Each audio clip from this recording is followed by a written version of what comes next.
Welcome back to the Drama Ledger, where we break down the high cost of family loyalty and celebrate the women who keep the receipts.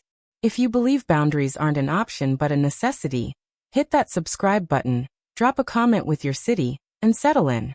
Let me ask you, how much is a child's joy worth? For my mother, the answer was exactly $12,000. 3 weeks before my little sister's lavish wedding, my own mother uninvited my 7-year-old daughter, not just from her role as flower girl, but from the entire event. She traded my daughter's happiness to appease a wealthy new family. But there was a catch. I was already under contract to cater the entire 200-guest reception. So I cooked it. Every single course. And right before dessert, I stood up, tapped my glass, and delivered a 3-minute toast that changed everything. To understand why I did what I did, you have to look at the dynamic we carried for nearly 2 decades. My name is Clara, and I'm 35. When I was 18 and my sister, Chloe, was just 11, our father passed away suddenly. My mother, Eleanor, chose to survive through pure, unyielding appearance. The lawn had to be perfect. The holiday cards had to look like a magazine cover. But appearances cost money and labor. Since my mom worked part-time, that labor fell on me. I became the resident problem solver. I worked after school, learned to stretch groceries, and by 20, I was cooking Thanksgiving for 25 relatives, eating my own plate standing by the kitchen sink because a good hostess makes room. My mother never called it a burden. She just called it my gift. I mistook being useful for being loved. It took me 17 years and a little violet dress to realize the difference.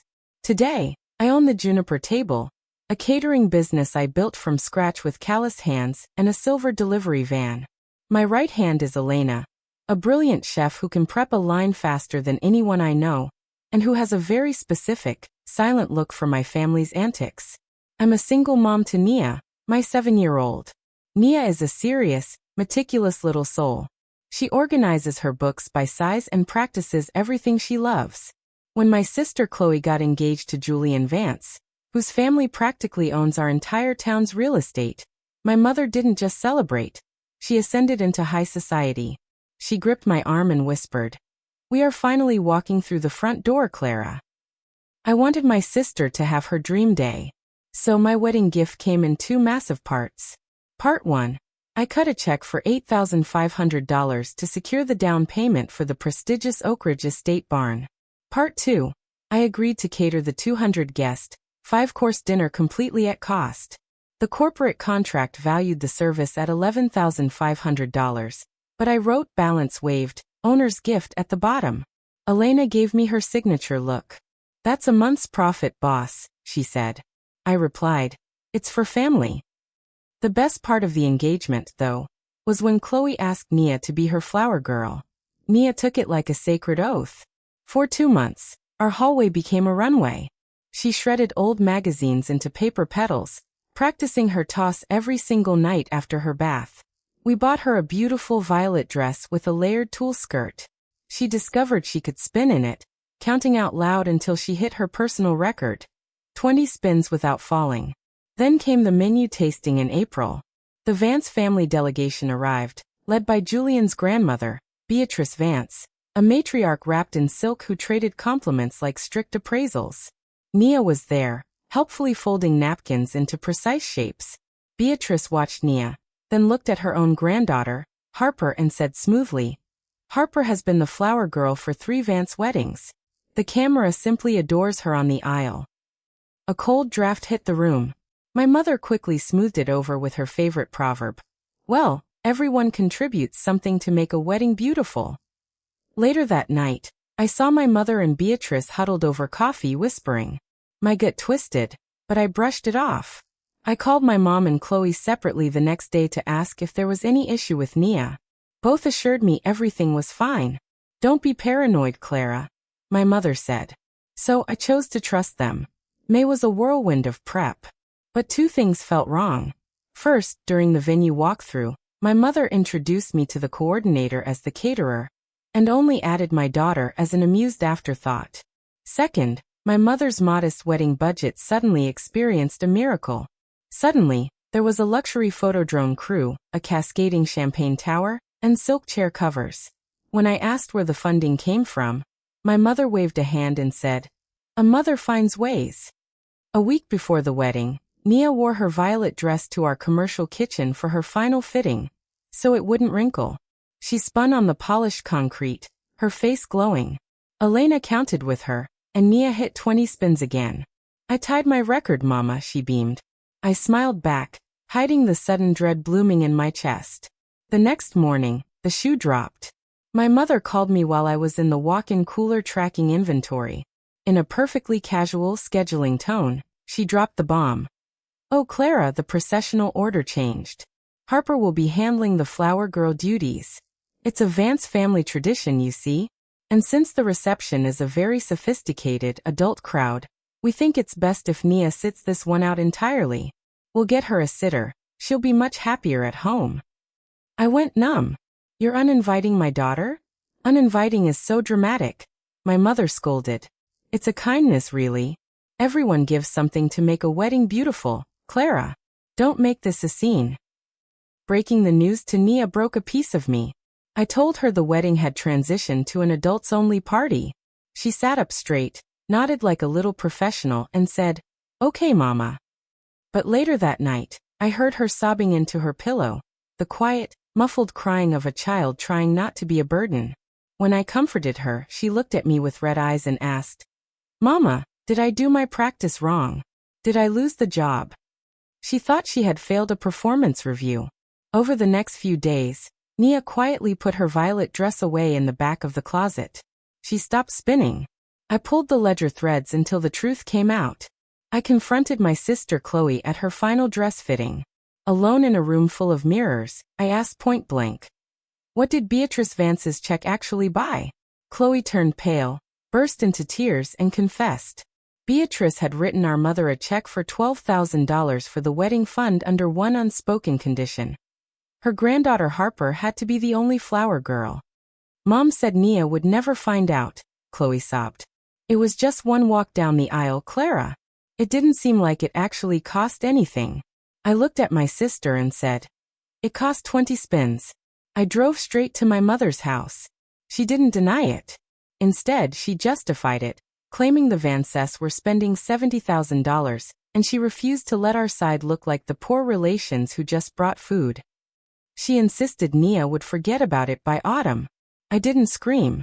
Yelling would make me the dramatic one. I just said, "Thank you for being precise," and closed the door softly. I considered pulling my catering crew, but Nia overheard me venting to Elena.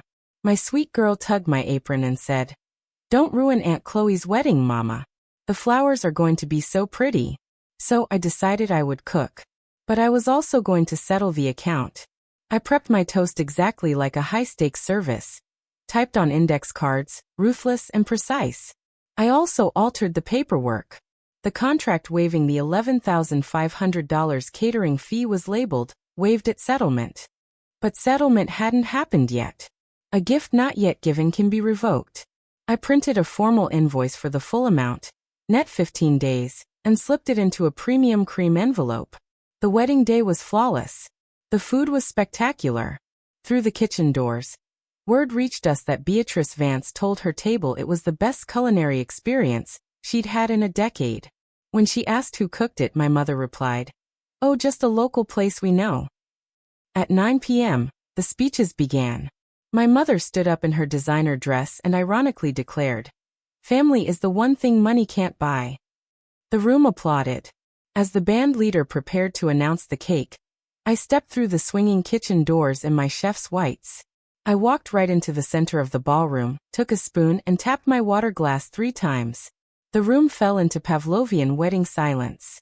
"Good evening," I said, my voice calm, steady, and carrying across the rafters. "Most of you don't know me. I'm Clara, the bride's older sister, and the owner of the catering company behind tonight's dinner. Or as my mother put it, a place they know. Every bite you enjoyed tonight came from my kitchen, my crew, and my hands. It was my wedding gift to my sister, alongside the venue deposit. You see, my family isn't wealthy, so we give our labor. My mother always says, everyone gives something to make a wedding beautiful." I paused, flipping to the second card. 3 weeks ago, My 7-year-old daughter was removed from the guest list. She had spent 2 months practicing to be the flower girl in our hallway, but her place was turned into a transaction. A $12,000 personal check was contributed to the wedding fund, on the condition that the flower girl basket change hands. My mother accepted the trade. My daughter was treated as a line item. She is home tonight with a babysitter, and ironically, she was the only one in this arrangement who acted like family, telling me not to ruin the night because she wanted the flowers to be pretty. The silence in that ballroom was absolute. Julian, the groom, sat with his mouth open. He clearly hadn't been told. My mother stood up, her face flushed with panic, stammering that this was a private family matter. "We are done with doing things privately, Mom," I said smoothly. I walked over to the 3-tiered wedding cake and propped the cream envelope against its base. Regarding my gift, a gift is given freely between people who respect each other. Since that dynamic doesn't exist here, the $11,500 catering balance is no longer waived. This invoice is made out to the client of record, the mother of the bride, payable in 15 days. It's almost the exact size of a certain check you received. I've simply corrected which line item that money lands on. Consider my daughter's dignity undonated. I looked at Chloe. "I love you, Chloe. But you watched her practice, you knew the price, and you spent it anyway. I hope your marriage is kinder than its opening ceremony." I raised my glass one last time. Everyone gives something. Nia gave the most. As of tonight, my table is closed. I folded my chef's apron, laid it over an empty chair, and walked out. On my way, I paused by Beatrice Vance. "The food really was the best," I whispered.